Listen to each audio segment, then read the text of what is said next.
Welcome to The Mything Link, a podcast where we explore the undercurrent of mythology that links our modern culture to our ancient stories. We're your hosts, Dr. Caitlinn and Dr. Randall, two professional mythologists who share a passion for music, a proclivity for all things spooky, and an insatiable curiosity for the world around us. The show will cover worldwide mythology, and season 1 will focus on ancient Greek stories, giving listeners everything they need to know to understand the new Netflix series Chaos, and most likely several things that they don't. Join us as we talk, laugh, and sing this fall for The Mything Link season 1. Chaos Theory. You can link that up. It's appropriately chaotic. This whole situation is appropriately chaotic. Maybe that's it. It's a lesson in chaos. Perfect. It's a lesson in chaos theory. Shall we begin? Let's begin. Let us begin.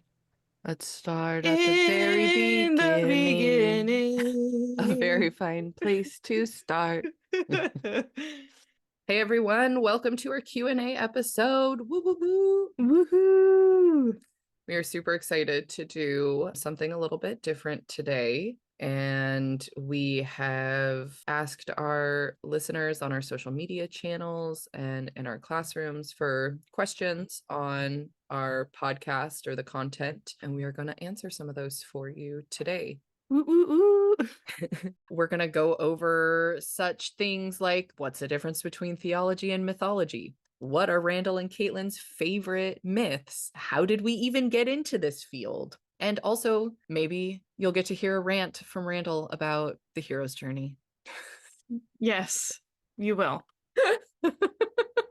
If you have a question that we don't cover today, please feel free to submit it to us on our Instagram or TikTok. Slide into those DMs. They'll be linked in our show notes, but it's We Are the Mything Link. And you could also email us. hello@fernwaycollective.org is our email, and that'll be listed in the show notes as well. Depending on how many more questions we get, we might do another one of these closer to the end of the season. We would love to know your questions. We would love to be able to clear up anything that's been confusing to you. The whole point of us doing this is so that we can share our knowledge with everybody to the best of our ability. So heck yeah, and mythology is confusing. It's so confusing. My it God. still confuses us, and we're literal professional mythologists. It's true. We have our PhD in this shit and still get confused. Between the two of us, what do we have? 2 PhDs and 4 master's degrees. Mm-hmm. 2 PhDs, 4 masters, and you have two bachelors. 2 bachelors. I also have 2 bachelors. Man, we are so educated. It's kind of scary. I mean, I also have an associate's degree. Does that count? Sure. 11 degrees between the two of us. And we're not even 40 yet. Bitches. True that. Not even 40, but already in perimenopause. I know you're jealous. Y'all, I was literally in Ireland a week ago where it was like nice and cool and misty and autumn. And I was with my friend who's born and raised in Helsinki, Finland. And she was like bundled up in her jackets and everything and her scarves. And I'm like, it's too hot. Taking off my scarf and my jacket, just walking around in a t-shirt. That doesn't surprise me at all. I know. Terrible. Kind of amazing. Which brings us actually to one of our first questions. So one of our questions is, why do you record on video instead of in person? And the answer to that is because we live in different states. I am blessed to live in San Diego, California, and cursed that it is still hovering around 80 degrees in the daytime, between 70 and 80 degrees in the daytime in November. My hot flashes would really appreciate a cooler climate. And Caitlin, what cool climate are you in? I live north of Seattle, and I constantly am trying to convince Randall to move here to my gray, vampiric, beautiful, evergreen place in the universe. It's my favorite. I love it so much. I love the Pacific Northwest. I've never officially lived there, but I did do part of my undergrad at Humboldt State, which I would consider absolutely. The climate is Pacific Northwest, right? Even though geographically speaking is still in California. Oh my God, I love the Pacific Northwest. Oh, I love Also, I'm it. about to Yeah. let you in on a big secret, which is Ooh. that it doesn't rain here as much as everybody says that it does. Wild. Then why is Seattle like the #1 suicide capital of the world? Because it's great. I mean, from pretty much fall till the beginning of spring, it's like gray and misty. Okay, so we're not considered in Southern California. If it's a little bit misty, like our news is like storm watch 2024. Oh, Cars are getting in accidents, like roads are slick, nobody knows what to do. Maybe the wind blew a palm frond on the freeway and everybody's losing their minds. yeah. Weirdly enough, people here still also don't know how to, if it's actually raining, like drops of water falling from the sky, Oh, is that what rain is? people like lose their shit. Like Seattle drivers are not good drivers. I've never met anybody who like hasn't actively screamed while they were driving in Seattle or like been actively upset. I was thinking though, where I'm from in Pennsylvania, the average rainfall is actually higher than it is here, even though it doesn't rain as constantly because of like thunderstorms and stuff like that. So Interesting. So the frequency is less, but like the volume is more is for each more. storm. Yep. So they'll go through like times of drought and then it will thunderstorm and like rain an excessive amount of inches or something like that. Ooh, an excessive of an excessive amount of inches. Who doesn't love an excessive amount of inches? Actually, I don't We've think had this I love discussion. an We like a excessive amount of. manageable amount of inches. Damn it, the Yeah, first question had already ended here. God, how do we do this? because Come we're on. us. Come We're on. literally us. So this question had a part 2. Are you ever planning on releasing entire episodes on video instead of just audio? Great question. Here's the thing. Caitlin and I's recordings need a lot of editing, as I'm sure you could imagine. We get off topic a lot. So the audio podcasts you're hearing oftentimes are 3 or 4 times longer. And Honestly, usually we record like 4 hours of content that I just cut stuff out of to get down to like an hour. yeah, so if you're volunteering to do some video editing for us, that would be fabulous. We're definitely open to that. We do Sure. record every episode over Zoom since we are remote. I wonder if we could do like a specifically live thing, you know? That would be really fun. Do a live episode. We could, Yeah, yeah, maybe our next Q&A episode could be live. We can go on. sure. That might Come be at us. Let fun. us know.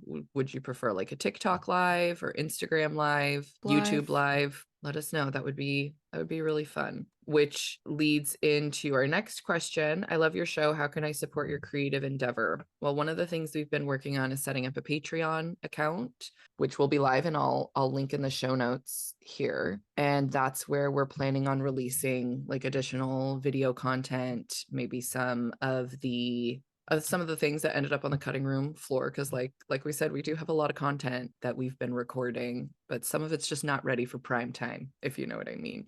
So check out our Patreon linked in our show notes for different ways that you could support us. Okay, so we pretty early on in the season received a question that was, what is theology and how is that different from mythology? And I am definitely the culprit behind this question, so I'm glad you asked.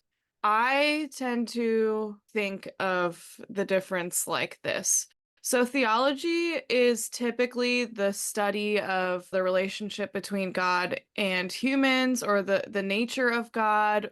Through the study of the nature of God and God's relationship to humans, typically the end result is some sort of framework to, for human beings to operate under. Theology is often the study of some sort of tangible icon in a lot of ways. The Bible or the Quran, for example, religious traditions such as Mass or church services or something like that, like the language, the literature, the artwork of a religious system. And I think for me, that's the big difference between mythology and theology. Theology is the study of the aspects of a religion. Whereas mythology is to be rational and academic about this explanation, a collection of stories that explain some sort of natural phenomena or human behavior or societal structure. They're stories that belong to like a specific culture or religion or group of people.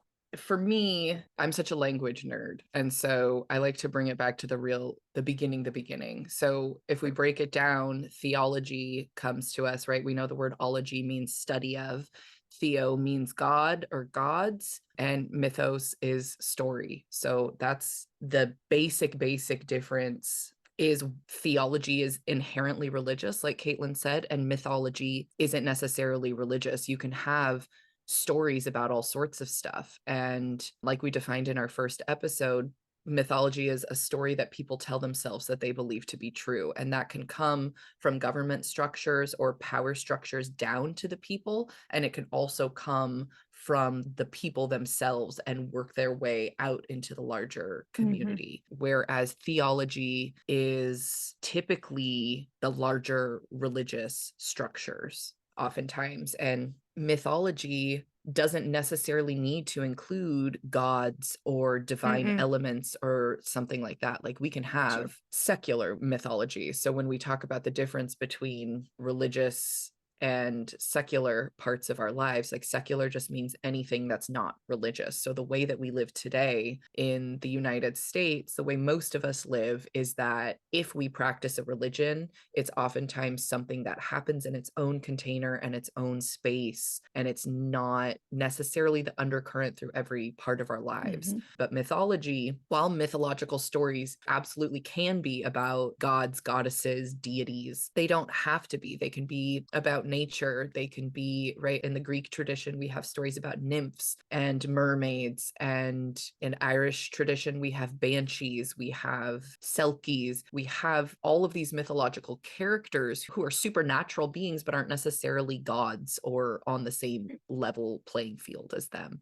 And mythology also encompasses folklore as well, which folklore, when we break that word down etymologically speaking, it's just stories of the people, of the folk. And that's where I think the true power is, are the way that stories are told person to person in that like real environment. And not to say that theology doesn't have its place and value, it absolutely does. But for my interests, like mythology is where it's obviously with what I'm doing with my life. Joseph Campbell, he has a quote where he talks about how theology is, I can't remember the exact quote, but basically theology ruins mythology because theology concretizes the stories of mythology. And so exactly what Randall's saying, because of the nature of mythology being story and at a person-to-person level and retold in all these different like relational ways, mythology is very fluid because it's meeting people where they're at and it's story and all these things, whereas theology is an actual like enlightenment inspired scientific category of study. And so oftentimes theology it'll make mythological stories very stagnant and literal so that interpretations can be derived from it. Is this the quote you're referring to from Joseph Campbell? Every religion is true one way or another. It is true when understood metaphorically, but when it gets stuck in its own metaphors, interpreting them as facts, then you are in trouble. Yes. One of my favorite Campbell quotes is, computers are like Old Testament gods, lots of rules and no mercy. Campbell has some good quotes. I know. I had that on my desktop for years when I was in college.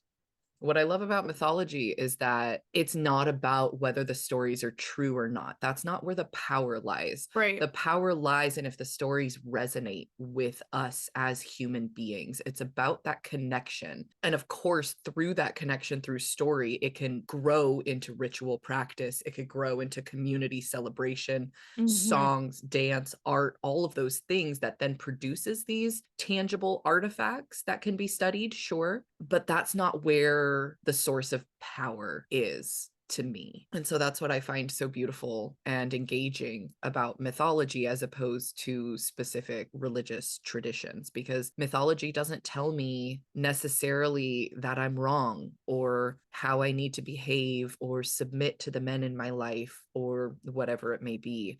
Mythology teaches me that a girl just like me went out on a night just like tonight, and here's the decisions she made, and here's how that ended up. And do I see myself as that girl? Do I want to make those same decisions, or am I going to learn from her journey and make a different set of decisions? And that's really powerful, having that suggestion of a moral and that kind of more like intrinsic, that internal process of identifying with the story and the characters and what resonates with me and what doesn't. Theology would tell you exactly what to do in those scenarios because it's limited the myth to something really concrete. And the expectation of theology is that you behave in a certain way instead of letting the mythology like speak to you and move through you. It's more of like a rule set, if you will. It is. And I think it's important to note as well that many professionals who consider themselves theologists or trained theologists, they're folks who exist and operate as believers inside of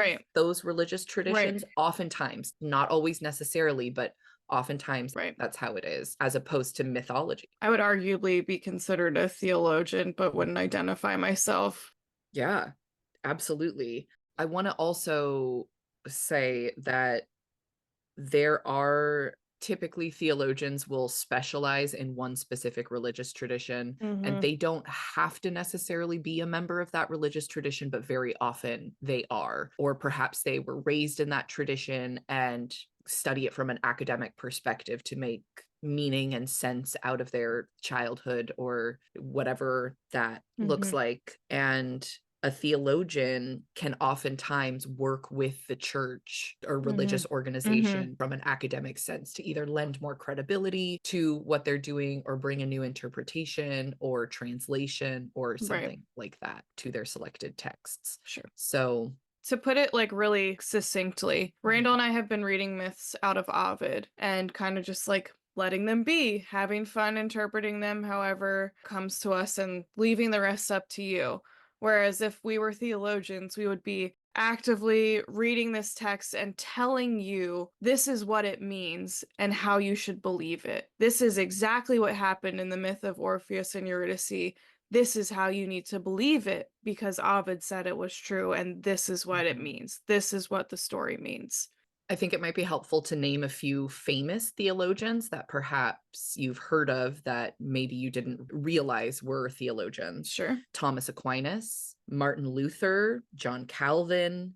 These are people who very famously have their specific interpretations of what the scripture is and what it means and how it should be practiced on a daily level. Martin Luther, very famous, had his like 95 theses that he nailed on the door of the church.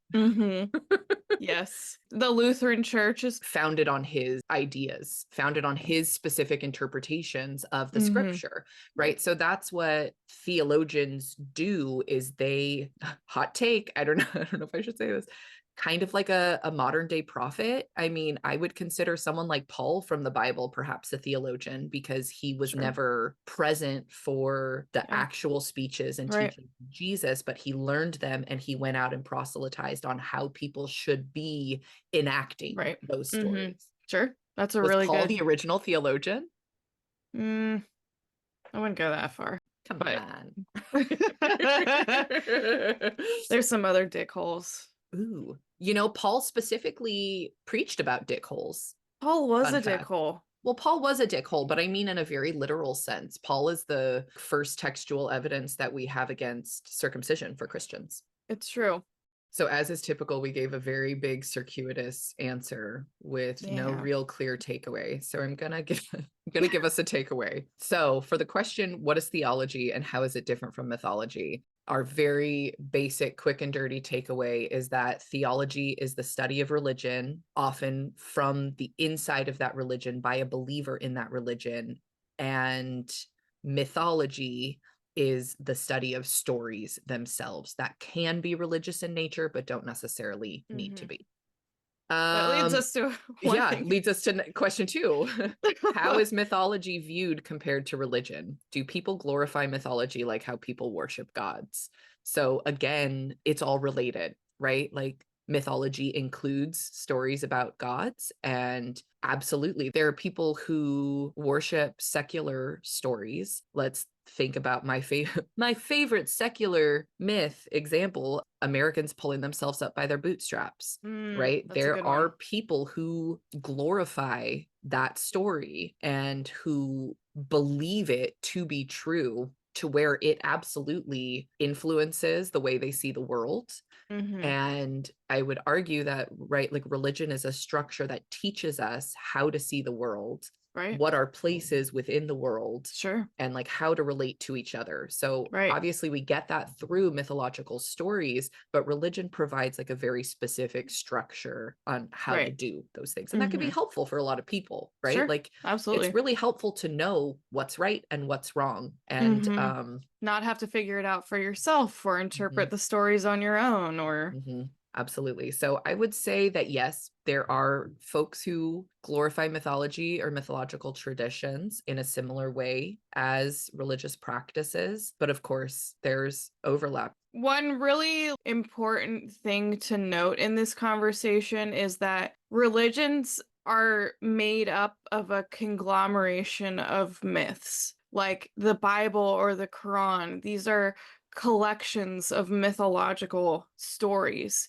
When it becomes religion is when people interpret them in a specific way and create with it a specific worldview. So, for example, in the Christian tradition, stories of the Old Testament, for example, the story of creation, there's two parallel stories of creation that are very different in the Bible. And that is what happens with oral traditions and mythology. It's people telling stories to figure out and explain possibilities of how things came to be and where they are in the universe.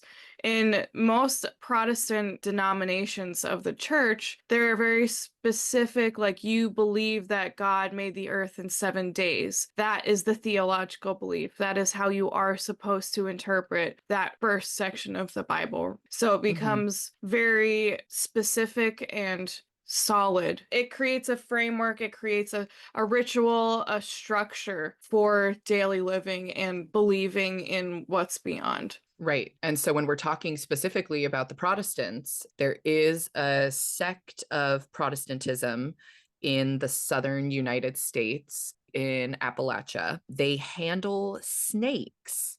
And this is based on two very specific Bible verses. I'm going to read out of the New International Version here. One is Mark chapter 16, verses 17 through 20. Ugh. And these signs will accompany those who believe.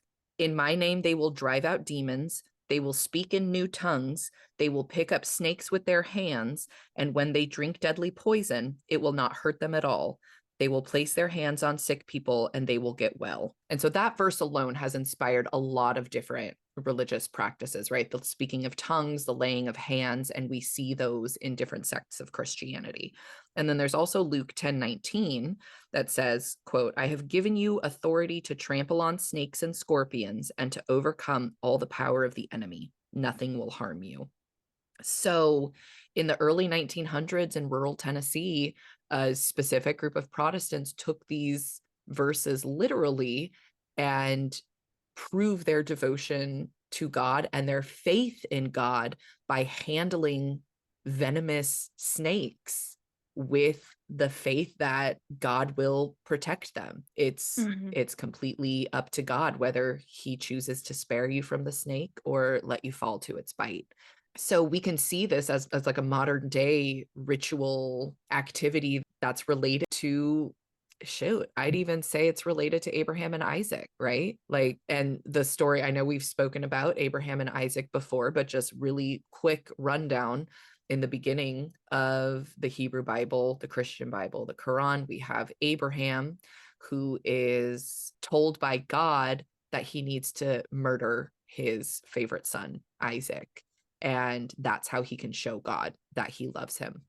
And so in some versions of the story, we have Abraham bashing Isaac's head in with a rock. And then God's like, good job, dude, because you demonstrated your devotion to me. I'm going to bring your son back to life. And like, we're all good now. You've shown that your faith in the divine is more important to you than your attachments on earth. Right. And we see this reflected in bumper stickers as well. I am third. right? God first, others second, myself third. And so that's that idea, is that Christians are tasked to put their faith in God above everything else, including their bodily safety and the safety of their children and those around them. And Mhm. so these are different ways we see that played out. And I think it's a really interesting interpretation of the text. I've witnessed folks speaking in tongues. I have participated in having hands laid on me, and those are experiences that I had as a cultural outsider, and I feel like I'll never fully be able to speak on them because it is not a practice I was raised with. It's not a practice I'm part of, and it's not a practice that I fully understand the full like mythological significance and weight of. And that's something we have to remember, is that rituals are very sacred to the folks who participate in them, even if they might not make too much sense to us as outsiders. It can be difficult for folks like Caitlin and I to have these kinds of conversations because we were raised in adjacent communities to this, where we participated in similar practices or observed similar practices. I went to an extremely Pentecostal church for a long time. I grew up Mennonite and then went to a super, Randall's explaining these like snake handling churches and the speaking in tongues and the raising of hands. I went to a church that was very much into that for a long time. So I grew up without any of those things and then actively chose to attend a church and participate in a church like that for many years. Ooh, I It didn't was know that about you. I, on the other hand, went to a Pentecostal retreat weekend as part of my undergraduate studies in religious studies at Humboldt University. I can't recommend their religious studies program highly enough. It's absolutely phenomenal. Part of the degree was, when I was a student there, I can't speak to the program now, but part of the program was religious experience weekends. And we went to a Pentecostal retreat, and they knew that we were outsiders and that we were academics and that we were observing, and we got partnered. We each got like partnered with a Pentecostal practitioner who felt called or drawn to us. They like came and picked us out of the crowd and spoke to us about the spirit that they saw coming off of us and any wisdom or knowledge that they felt called by the Holy Spirit to share with us. And they spoke in tongues over me. They laid hands on me to try to imbibe me with the Holy Spirit. I think imbue me. Ooh. Try to fill me. Ooh, fill They tried you. to fill me with the Holy Spirit. It was amazing. It was a really cool example of cultural exchange and an invitation to participate in something that I never would have otherwise, right? Because how often do we walk into churches or religious spaces where we don't necessarily belong, right? We don't belong to those traditions. And it's kind of rare to be able to observe and participate traditions in real life like that, that Yeah. you're not part of. So that was super cool.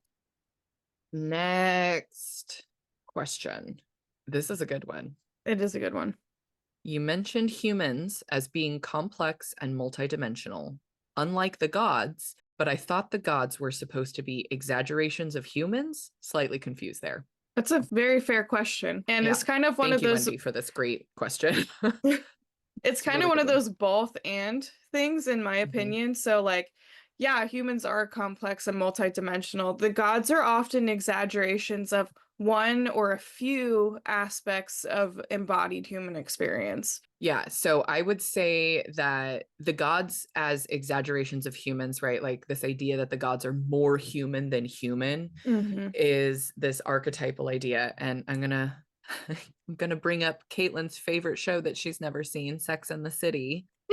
Frequently, when we have ensemble casts, like in Sex and the City, right? Are there only four different types of woman? And you have to identify, are you a Carrie? Are you a Samantha? Are you a Charlotte? Are you a Miranda? Typically, the answer is no, right? You identify with aspects of each of their characters, and that's what makes them so powerful. So the gods are a similar way, right? Like we have Aphrodite, who is Hmm. romantic love personified. So can she have other interests? Can she do other things? Sure, but her main character aspect and her main function in story is as the embodiment of a feeling, of one specific feeling that humans have. And humans have hundreds of thousands of feelings, right? Nuances and shades and experiences. I have like 8 different feelings all at the same time right in this moment as one person. Ooh, okay, let me guess your feelings. Mm, You're cold. yes. You are enjoying your beverage. Mhm. You're a little bit cozy in your sweater. There's probably a little bit of Higa going on because it's cold outside and it's warmer inside, but it's not quite Mhm. warm enough. Your hands are probably being warmed up by the mug Mhm. that you're holding. Yes. I'm And also obviously, you're feeling in love with me because we're talking to each other. obviously. I'm also feeling congested, like my Mm, left nostril is driving me insane, and my tattoo is oozing and I feel it sticking to my shirt and I fucking hate that. ugh, I hate an ooze. Ugh. Did Gross. you get your tattoo done all at one time? Your big one? My big side piece. Yeah. I got it done over 3 days. Well, like 3 8 to 10 hour sessions, but I Yeah. got it done in the traditional Thai stick and poke style, Mhm. so the healing was minimal. Yeah. I could immediately go in the sun or the ocean Yeah. with it. So yes, human beings are complex and multidimensional, which basically means that depending on the day, depending on the mood, like we can embody these different gods, we can embody these different Mhm. stories, right? Um, there's never going to be just one who we Mhm. identify with. Right. At different points in our life, we might actively identify with one personified experience versus another. So there could be times where, like Randall and I have specifically talked about not wanting to be a Hera, but there are times in my life where my surroundings and the experiences I've had and the feelings that I have, I've reacted like a Hera. But there are other times where, like, I identify more closely with like Aphrodite and feeling love and like being, proud of my sexuality and all those kinds of things. Absolutely. I have absolutely been in situations where I'm a Hera, Mhm. and the power in her story is to show us that these actions have been taken before, Mhm. that while these emotions are valid, this is what happens when you give in to those emotions, or you let them overtake you, or you let them become Mhm. the dominant part of your personality. And like Caitlin mentioned, we grow and morph and change throughout our lives. And a really powerful, like archetypal example for me is the maiden, the mother, and the crone. Mhm. And that those three like stages of a woman's life, right? I wrote a little poem about them when I had my croning. Am I the maiden, the mother, or crone? I'm all three at once, never just one alone. I love that. As we grow and change, I still have my maiden self inside of me. I still have that young girl who's looking for love or who's searching for meaning in life or whatever it is. Those parts of us don't necessarily go away, but like a Russian nesting doll, we Mhm. grow and we change on the outside, and we still have these pieces of us inside. So we can relate to more and more different mythological experiences or figures or story types or character patterns, right? Like these character types of the archetypes. And maybe some days I'm fully expressing my motherhood self. And some days I'm fully embodying the crone piece of myself. And in other parts, even still at this point in my life as a perimenopausal woman who is beyond my childbearing time, I still can tap into that like playful, creative maiden energy or of the child. And so human beings are complex and multi-dimensional, and the gods are exaggerated pieces of maybe an emotion, a moment in time, a specific journey that we need to take. And that's why we have all these amazing stories, and that's why they stick around, and that's why people still care about them thousands of years later, is because we're Mhm. still enacting these stories every single day in one way or another. I think it's really beautiful, and it brings this like sense of connection to me. Like that's a lot of what mythology is about, is feeling connected not only to like my literal ancestors in traditions that were passed down or stories that were passed down through my family, but also feeling connected to, in depth psychology, we call it the collective unconscious, this depth of what it means to be human, this love we all share of story and of humanity. And reading Ovid is such an amazing experience because people have been reading these stories or telling these stories in one way or another for thousands of years. And the idea that I have something in common with a woman in ancient Greece who lived thousands of years ago, that we might be having similar life experiences, similar emotions and challenges. There's peace in that. And there's, I don't want to say hope, but there's this idea that like Solidarity. solidarity, yeah, the bad times are part of being human too. The challenges we have to face, the struggles we have to overcome are part of the human experience, and they've always been part of the human experience. And that brings some peace to me, especially in times of political upheaval or times of really like personal challenges that I've had to overcome in my life. I'm not the first person, and I certainly won't be the last person, and I can learn from the stories of those who came before me. And I can tell my stories to add to that canon of ancestor knowledge. And it's yeah, it's really beautiful. We're existing as part of spiral, this circle, this infinity, part of the Jeremy Bear me, you know.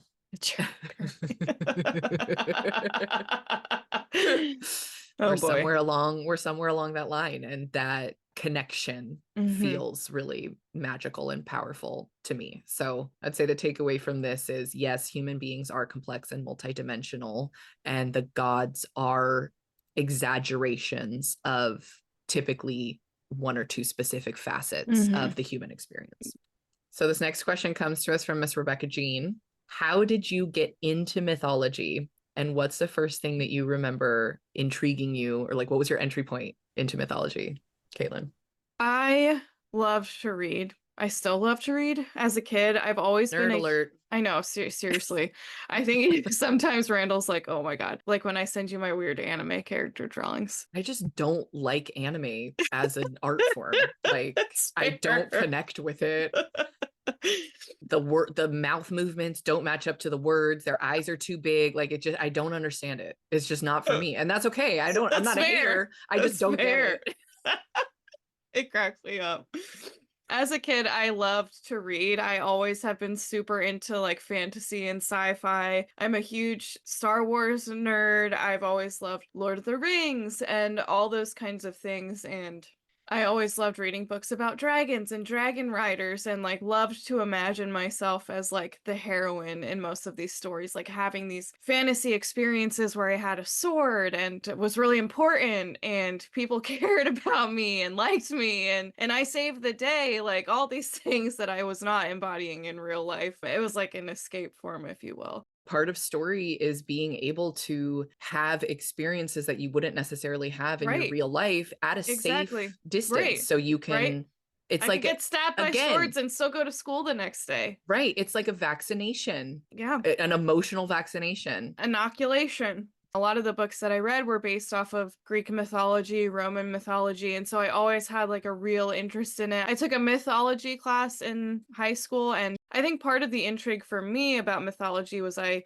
grew up in a really specific religious system with really specific theologies, and so I really liked the flexibility of mythology, the way that all these different gods did all these different things and interacted with humans in all these different ways. I was very curious about it. And so in 2011, the book The Song of Achilles came out, released by Madeline Miller, and it was one of the most profound experiences of reading that I've ever had. I cannot recommend this book enough. It is so powerful. So I ended up, you know, I lived abroad and was still reading mythology when I was abroad, and I was experiencing all these other cultures that seriously like contradicted with my own theological system, because my own theological system was very, you know, limited. And so I was coming up to the borders of experiences with other people that didn't necessarily fit into my worldview. And so my worldview had to change. And so a lot of my theology started to shift and morph when I got into undergrad, and understanding like, you know, feminine aspects of God and different interpretations of books in the Hebrew Bible as not necessarily literal. And all these worlds started to open up to me. And I felt like I was devolving. I started to like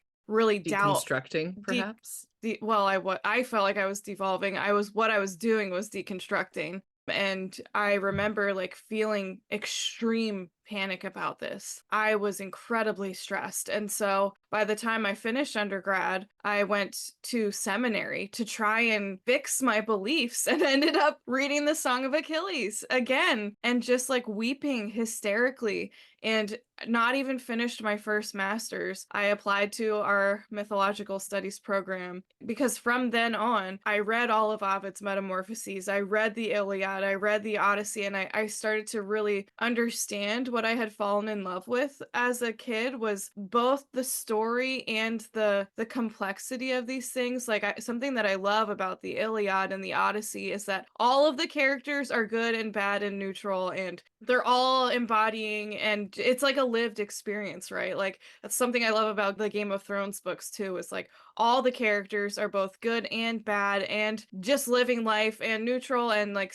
chaotic, and that I really resonate with that because I'm also all those things, right? I am Hera and Zeus and me and all those things. And so I ended up applying to our program because I've also always been into like interfaith dialogue. I did a lot of interfaith dialogue when I was in undergrad. I've studied almost every, even before I started my PhD, I'd studied every major religious tradition and had been attending, mosques and Hindu temples and all those kinds of things just because I was trying to grasp the human experience. I also studied journalism because I was trying to put words to why I felt like human stories were so important. So Randall has previously talked about trying to make her own mythology program. That's exactly what I was doing by studying the Bible and journalism at the same time. I didn't have the words. With theology, there's not often the ability to communicate how important stories are, but I had traveled the world and seen the importance of oral traditions. And the too long didn't read is that I'm a nerd and I love stories and I love people, even from being a little kid. And as I grew and had more experiences of the world, I kind of just collected more and more language to eventually come to where I am now, which is the ascription of mythology to what I've always been in love with. I love that Yeah, answer. thank you. And it's very different from my answer. Pretty much every text that you name dropped, I have zero experience with. I've never engaged with, I've never read. I don't know much about any of that. I've never watched Game of Thrones. I've never read or seen Lord of the Rings. I only saw Star Wars as an adult while I was recovering from my hysterectomy last year. I think about this a lot. Whenever I watch anime and think about how it doesn't resonate with you, I'm like, it's so funny that you and I ended up in this place where we like relate to each other on every level, and then we like talk about movies, and it's like, no, nothing in common at all. We don't watch the same shows. Like, I first remember getting interested in mythology in elementary school. A friend of mine who was a couple years older than me, she had been assigned the Iliad and the Odyssey. I'm sure to just read snippets of, like, she was in 6th grade. I'm sure it wasn't like a intense textual study of the Iliad and the Odyssey. But I was in like 4th or 5th grade. She told me about the Iliad and the Odyssey. I got copies of them, and honestly, I don't even remember half of it. Like when we were in the class where we met, we did the Odyssey, and that felt like the first time I had ever engaged with the story. But that was definitely my entry point into Greek mythology. I remember devouring those books and being so excited at the possibility that there are different ways to live life. And I think that Mhm. that's what mythology did and does for me. It shows me examples and patterns of people doing things in different ways. And I grew up feeling a lot like an outsider. My interests weren't necessarily aligned with the people around me. And I feel like my whole life I was searching for a place where I belong, and not to get too Disney on it, but right, like Hercules had the same issue. I have often dreamed of a far Far off off place place, where a ye great warm warm welcome. welcome will be waiting for me, and the crowds will cheer When when they they see see my my face, face, and a and a voice voice keeps keeps saying, saying, "This is where I'm to be. I will find find my my way, way." I will go the distance. I'll be there someday if I can be strong. I know every mile will be worth my while. I would Go go the most anywhere anywhere to feel like like I I belong. belong. So, there are no new experiences, there are no new stories. So, did I have the exact same experiences perhaps every person who is on the autism spectrum has had in their life? Absolutely. I felt like I was missing an essential piece of programming that helped me understand what it was to be human and to participate in a meaningful way in my community. And mythology gave me more of a format to understand the world. And being raised in the Catholic tradition, my family is overwhelmingly like Eastern European Catholic. And I found so much power and solace in different Mm, gods and goddesses representing different facets of personality, including the angry ones, mhm, right? Like it made sense to me that Zeus would throw thunderbolts, and that's mhm, where that came from. It made sense to me that Hermes could travel between worlds and others couldn't. Like it really helped with my meaning making of the world. And even though I was raised Catholic, I didn't know a lot of the stories. It was mostly the rules I was raised with, or the saints, worship of the saints. My grandma was big on like the little cards that she kept in her wallet, or like the little pins and angels watching over us. We had like guardian angels in our cars. If we lost something, we prayed to Saint Anthony to find it. Like all of these little ritualistic pieces of Catholicism. And those just never resonated with me. It felt mhm, like I was being watched in a Big Brother state, and I didn't understand how God could be so terrible and great and awesome and scary and murderous and all of those mhm, contradictions, which people are all of those contradictions as well, right? But to have the story of all of these things in one figure who's doing things that didn't make any sense, like I think that like made the stories lose credibility in my eyes. It was confusing mhm. for me as a young Sure. child, and seeing these like archetypal examples of the gods and goddesses who were very clearly embodying something was really helpful for me. It presented a type of structure that made sense to my Mhm. brain. Sure. And it gave me hope that there were people in other places of the world who were perhaps living in a way that would make sense to me. I never have really connected with hero stories. I've never really connected with fantasy.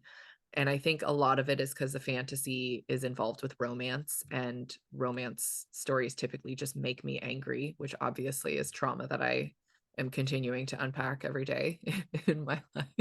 The stories of Arthurian legends and princesses in gowns waiting in towers for Lancelot to say, whatever. It did not resonate with me at all and would just frustrate me. So when I learned about the Grimm's version of fairy tales, that was like hugely eye-opening for me, Mhm. and Sure. realizing that there's more than one way to tell a story. And that was something that was really powerful. I got really interested. I know I've talked about the book Ishmael before by Daniel Quinn as a really powerful book in my life. And that book was the first time I read it when I was 21. I went to Costa Rica to try to discover the meaning of life or whatever. And I went on this like 6 month backpacking journey, like through the jungles and down the rivers. And it was amazing. And one of the people in my group had this paperback copy of Ishmael and asked if I wanted to borrow it. And I was so shocked that the thing that changed my life the most on that trip came from a book that I could have got at a bookstore down the street. So often we don't necessarily have to go that far to have these experiences, but perhaps when we're in our same familiar surroundings, we're not open to having these types of experiences. And so reading that book really articulated a lot of the answers to questions I didn't even know I had, but that were like floating around in the ether of my mind and my life experience. And Mhm. that helped me understand the idea of cultural mythology and how we are so indoctrinated, right? Like Mhm. the things that I thought were right and wrong or true or false, like the world isn't black and white like that. The world has so many different nuances and shades. And I feel like that comes through stronger for me personally by studying comparative mythological traditions. It helps me feel less alone. It helps me focus on the connection between humans around the world. I remember being so enthralled with Greek mythology that I wanted to live like the Greeks. And I thought that there would be power in that in some way. Like I planted grapevines at my parents' house when I was in 5th grade.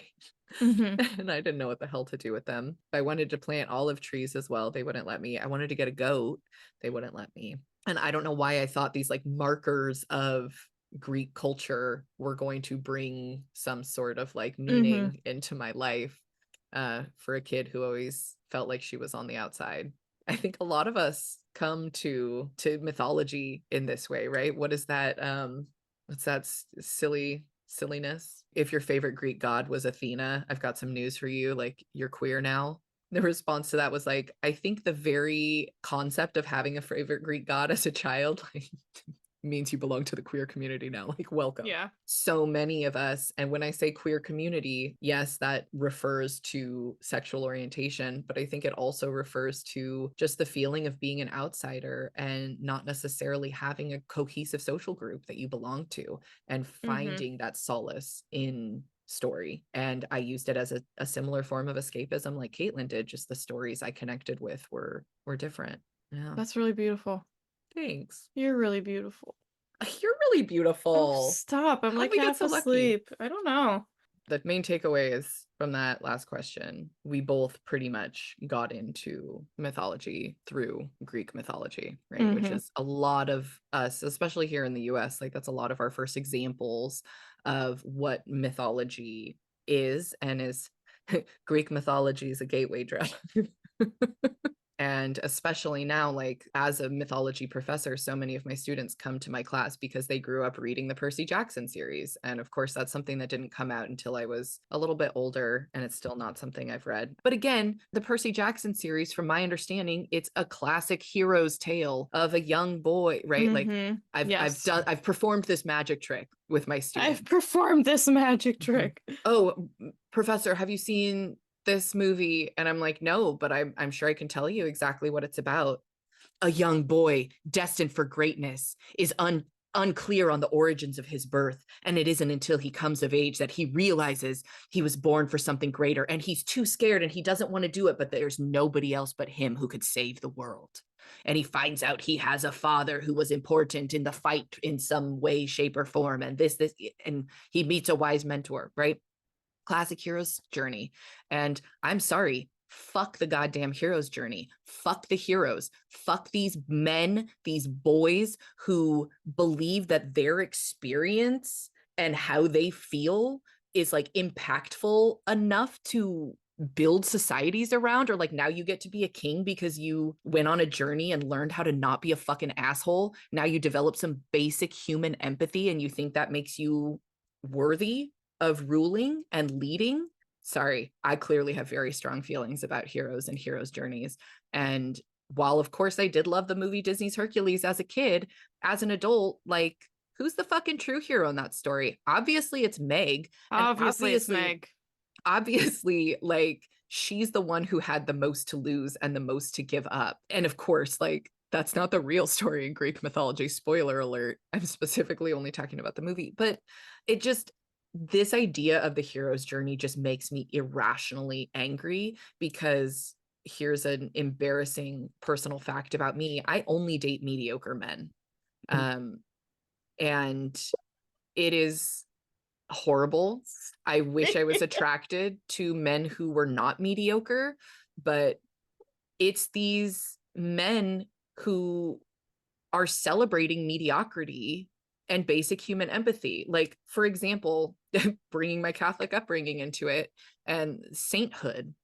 Like this week is the feast of, this week while we're recording is the feast of Saint Martin. And do you know why Saint Martin earned sainthood? Do you know what he did? Tell me. He was a Roman soldier, and he was approaching a walled city, and he saw a beggar sitting outside the city. And for the first time in his Roman soldier career, he felt empathy, so he drew his sword, and the beggar like was scared, and he cut his soldier's cloak in half and gave the half to the beggar. And that's why he's still fucking celebrated today as a saint. Talk about celebrating mediocrity. Oh, you barely just developed human empathy for the person who's freezing and starving on the street? We better celebrate you and retell your story every year. I mean, my kid literally has put on plays at school pretending to be Saint Martin. And like, it's infuriating. Like, how many other stories do we have that have been lost to time forever of people doing incredible things or showing up for their community? And instead, we're celebrating this bullshit hero's journey. Because Joseph Campbell, the one who came up or who popularized the concept of the storytelling pattern of the hero's journey, he was asked by someone at one of his lectures, well, what about the hero's journey for women? Like, what does that look like?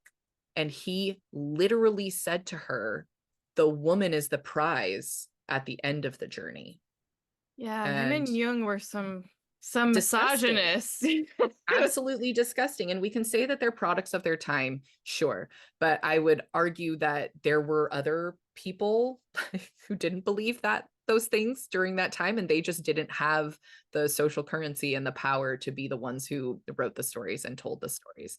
And that's really frustrating for me. And I know we addressed a lot of this in the Medusa episode, right? That it's Perseus who's the one telling Medusa's story. So in response to getting the answer to that question from Joseph Campbell himself, that the woman is the prize to be had at the end of the journey, Maureen Murdoch wrote her version of the heroine's journey, which is absolutely powerful. And it discusses like how women find wholeness and completeness in a different way in society. And it's not just about like the stories of or the journeys of women versus men, right? But it's like tapping into the divine feminine and the earth mother and all of these feminine energetic concepts in mythology. But still, it feels like slapping some lipstick on a patriarchal. Yeah, I was just gonna say I have beef with the heroine's journey as Yeah, well. me too. It exists in a tension of opposites, like Yeah. so many things do, right? Like it has its place, it's powerful. It was a great response to the It was. misogynistic bullshit of Joseph Campbell. There are more stories to be told and interpreted than the stories of old white men. And that's the beauty of mythology too. We have different stories to choose from, and it's a choose your own adventure Right. situation. And that's what Right. I love about it. And I mean, for a basic example, and this isn't necessarily something Randall and I would condone, but the story of Perseus and Medusa. You can choose to see Perseus as the hero, or you can choose to see him as the villain, right? Like, that's the beauty of mythology. It's a bad example because if you choose Perseus as the hero, you probably have some misogynistic tendencies, and we don't condone those, but it's, you know what I'm saying? Because that doesn't align with us. For some No. people, that's their Yes. value system, and that's not our value system, and that's okay. And that's what these stories serve to Yeah. do, is force us to confront and challenge our deeply held beliefs of things that we've been taught, Right. and reckon with those things and shift our worldview. Sure. And story is a powerful way to do that, because it's not just like telling people what the rules are, right? Like we discussed, it's about having these kind of internal experiences and realizations and building critical evaluation skills. Yeah, exactly. Critical thinking. Yeah, now I'm just too critical of the entire world, and it makes me me too. crabby. Me too. Perfect. Perfect. Perfect. All right. So which brings us to the next question. What's your favorite mythological story and why? Oh God. I know, big question. You first. Okay. I heard the story of Demeter and Persephone when I was in 6th grade. We did our unit on Greek mythology, and I performed it like as a play in front of the class with another one of my classmates. Quick summary of Demeter and Persephone. It is the origin of where the seasons come from in Greek mythology, and it tells the story of the goddess of the harvest, Demeter, and she loses her daughter, Persephone, to the underworld. Persephone gets swallowed up in the underworld, forcibly taken by Hades, and she gets tricked in some versions into eating the food of the underworld. And once Demeter figures out where Persephone is, she goes straight to the underworld. She talks to Hades, and Hades is like, sorry, babe, Persephone already ate these pomegranate seeds. And once you eat the food of the underworld, you're doomed to stay here forever. And in most versions of the story, Persephone had only eaten some of the food and not all of the food. So Mhm. Demeter and Hades strike up a deal to allow Persephone to return to Earth for 6 months out of the year and then come down to the underworld for 6 months out of the year. And Demeter's reaction to losing her daughter on that yearly cycle is why autumn comes and the world dies and we're in the cold of winter before Persephone returns to the Mhm. earth, and her mother is so happy and joyous that the flowers bloom and the birds sing and new life is born Mhm. all around us. Yeah. And something about the practicality of that story, mythology answers the questions that we all have as kids. Why Mhm. do the seasons change? Why does the weather change? Where do the flowers come from? Why do these things happen?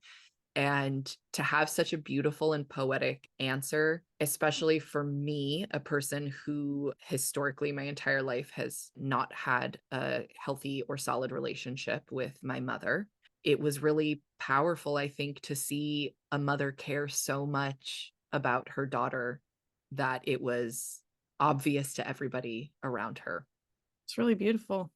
It was something that was really powerful for Yeah. me, and Persephone as a figure is just one of my favorites. Mine too. Someone who is simultaneously the queen of the flowers in the springtime Mhm. and the queen of the underworld Mhm. as well. Yeah. And those tensions existing in opposite while she still Mhm. manages to leave her mother and return every Mhm. year. And Yep. it's just a Yeah. beautiful cyclical story. And wildly enough, it's remained my favorite. So much of my study of mythology and my journey personally has been a return to who I was as a child and the things that were important to me as a child. And consistently, the story of Demeter and Persephone has been my favorite. And I got to my PhD program and I was lucky enough to study under the great Christine Downing, Dr. Christine Downing, who has a ton of research out on Demeter and Persephone. And I got to experience the story through her perspective.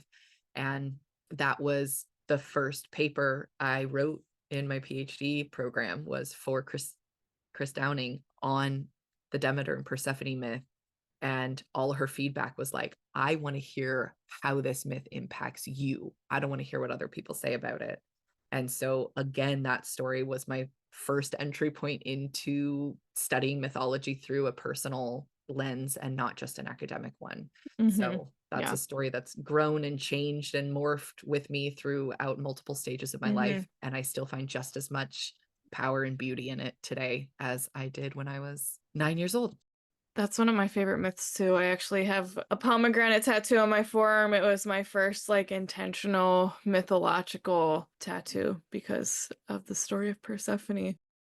Man, this is a hard question for me.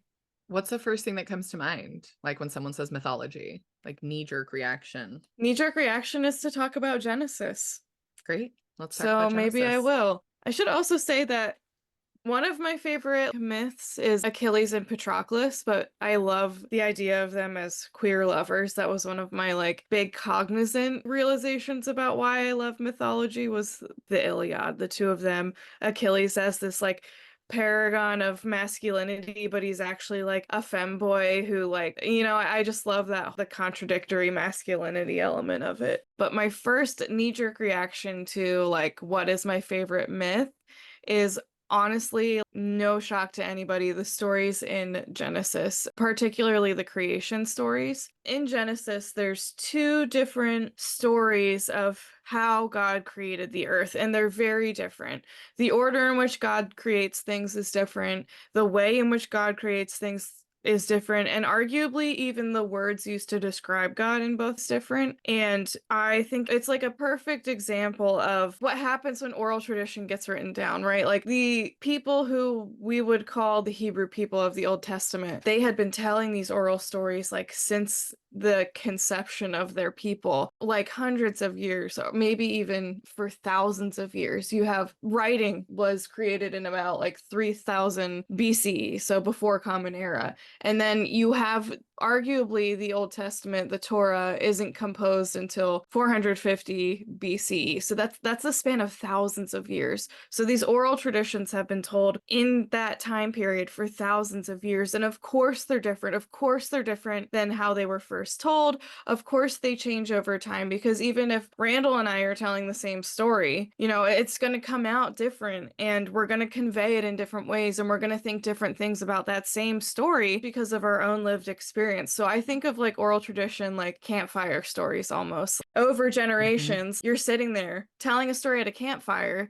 to your grandchildren. Your grandchildren will sit there and tell that same story to their grandchildren. Of course, it's going to change because culture changes, location changes. We all have these different lived experiences and responses and reactions to the world around us and in our own culture. And so think of all the things that can change. And I've been alive 31 years, and I'm a wildly different person than I was even 2 years ago. And the way even I perceive my childhood has changed over the past, decade. So think of all the ways that a story can change over thousands of years, and then it's written down. So of course you have different accounts of what it looks like, because you have all these different people telling the same story for thousands of years. So I find that the difference in the two myths of Genesis is really beautiful. And I mean, some people find it really problematic, because if you look at the Bible literally, you're hearing in one hand, God created the earth in 7 literal days. On the other hand, God's creating those same things out of order. So how do you hold that literally? For me, right. And both of those conflicting stories right, are printed right one after next to the each other. other, Right. canonically, in every version of the Christian Bible I've ever seen. Literally chapters 1, 2, and 3 of the Hebrew Bible. It's the beginning. And for me, I think that is so freaking beautiful that there are these two different explanations for their perception of how this particular God created the universe. There's so many different important lessons that can come from each of them, but also from two of them at the same time. So for me, this particular God created the world out of God's self without violence. There wasn't a clash between other divinities. There wasn't any kind of war that resulted in people being born. There wasn't any kind of argument between the There wasn't a divine. dismemberment There and wasn't a blood springing into dismemberment. rivers and Right. There's all these different wonderful stories of how different cultures and religions see the earth coming into existence. So what I find really beautiful about this one is in both stories, God creates because God feels inspired to create. There's no violence, there's no bloodshed, it's this really beautiful, to me, really beautiful expression of creativity. Exactly, expression of creativity. And I love the different ways that God is referred to and the connections back to other older mythologies. And, I love the idea of, and this is like, come at me, bro.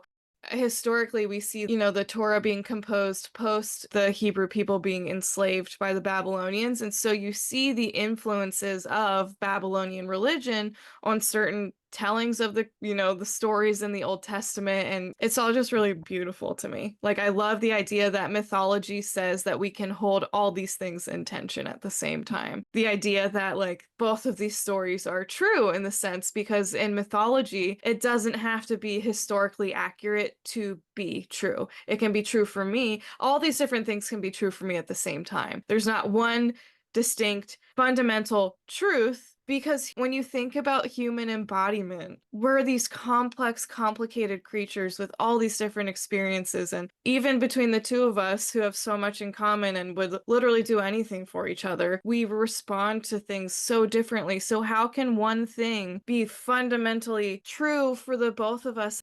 I agree. And like, I think that's something that's really beautiful about mythology for me as well. Like, growing up in the United States, there's this idea of rugged individualism. Right. And mythology shows us time and time again that that way of thinking leads to your downfall, Yeah. oftentimes, right?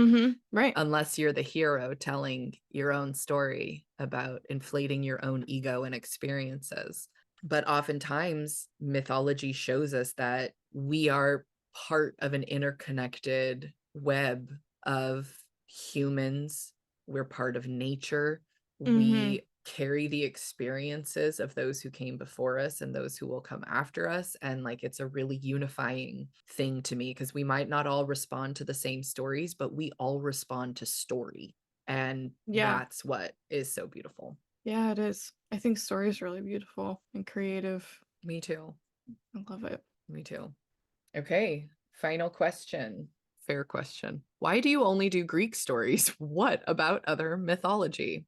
Well, right now, we're only doing Greek stories because we have loosely based our podcast off of the show Chaos on Netflix, which is based off of the Greek pantheon. So Jeff Goldblum is Zeus. You have Hera, you have Dionysus, you have Prometheus. There's a few minor references to Roman mythology, but generally the show is highly focused on all the complexities of Greek mythology down to certain billboards and store names. And so we've been delving into Greek mythology because we found chaos to be really fun, but maybe hard for people to understand at certain points. Yeah, from the moment we conceptualized this podcast, we knew that we wanted it to be an overall like comparative mythological exploration where we are going to be looking at different mythological traditions. We just chose to focus this first season on Greek mythology. Like we said earlier in the episode, Greek mythology is kind of like a gateway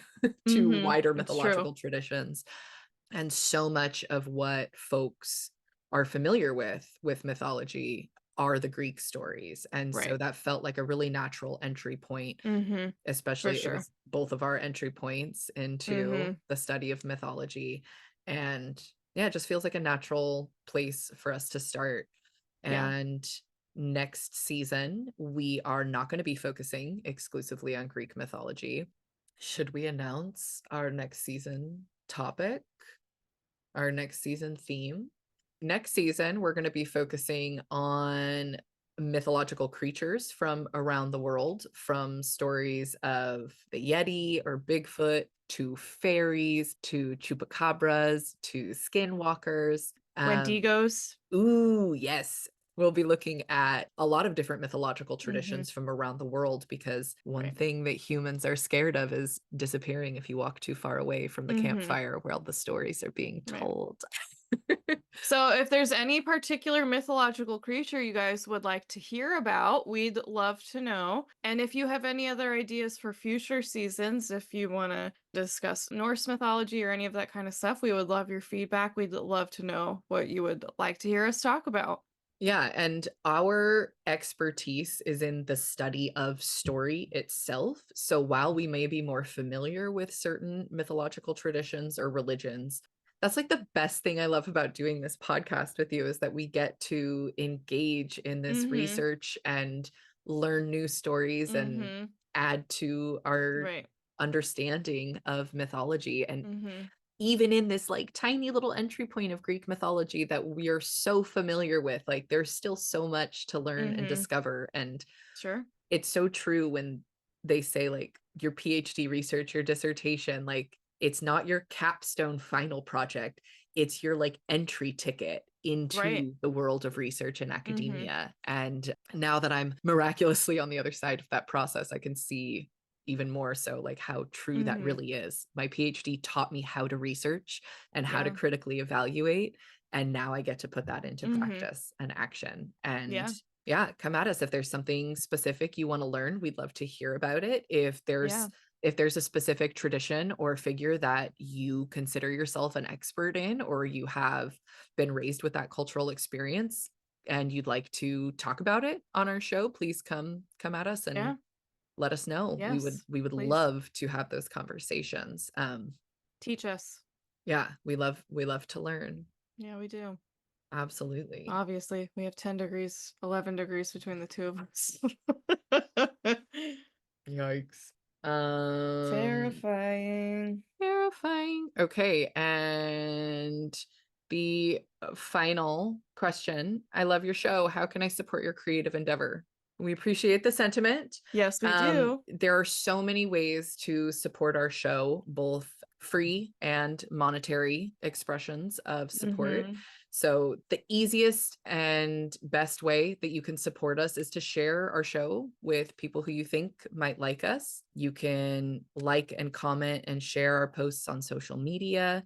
You can tell your friends about us. That's honestly like such a huge help, because every time we get a new unique listener, that helps move us closer to our ability to advertise on our podcast and create a monetary stream. Right now, this project is a labor of love from Caitlinn and I. And of course, it's something we're passionate about, we love doing. Sure. And we're very privileged to be able to have the time to dedicate to this right now. And as we continue to grow and build this show, if we could continue to grow and build our audience, perhaps this could be something that could at least like buy us a coffee a week or something. I'm not trying to get rich and famous off of this, but it would be cool to be able to make a living off of doing what we love. Yeah. So it would be really cool.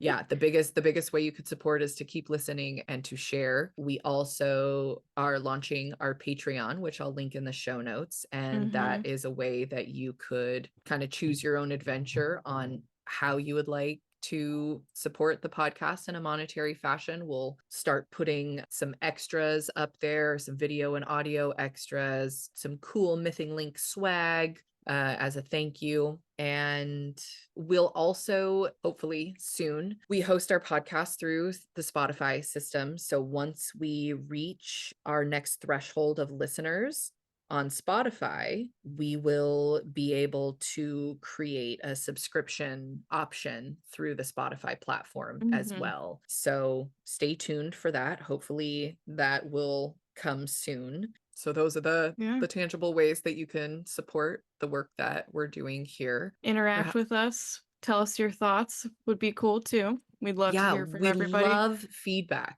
We love to know what you like, what maybe isn't working for you. Sure. Because Caitlinn and I know what works for us, and we have a lot of fun with it. And yeah, we do. We love doing fun. this. We absolutely love doing this.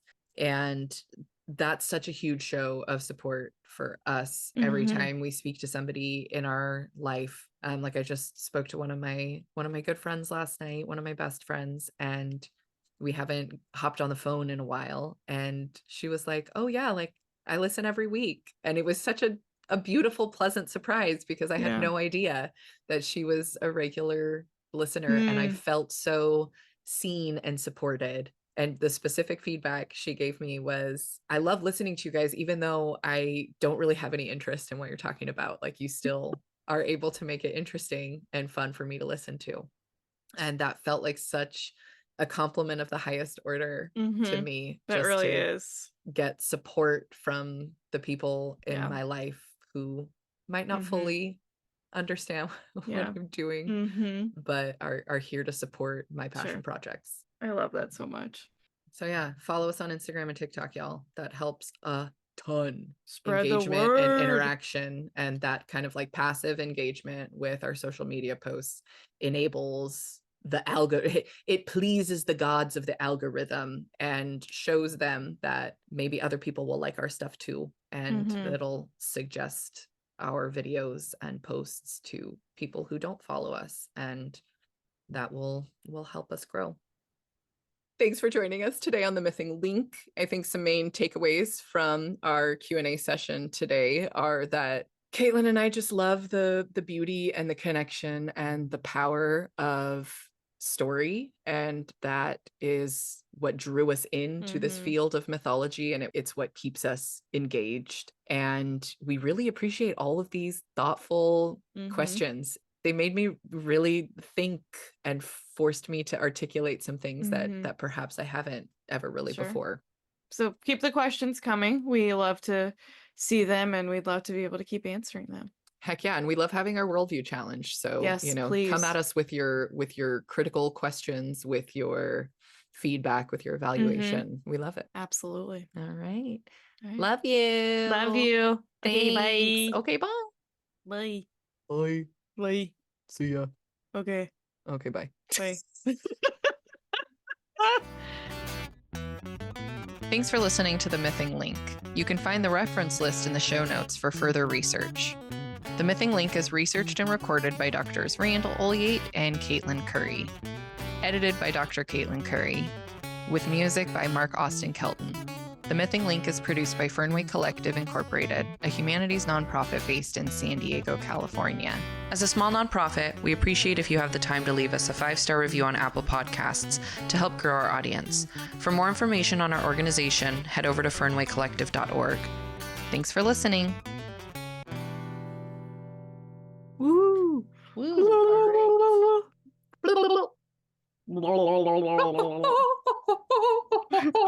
Woo!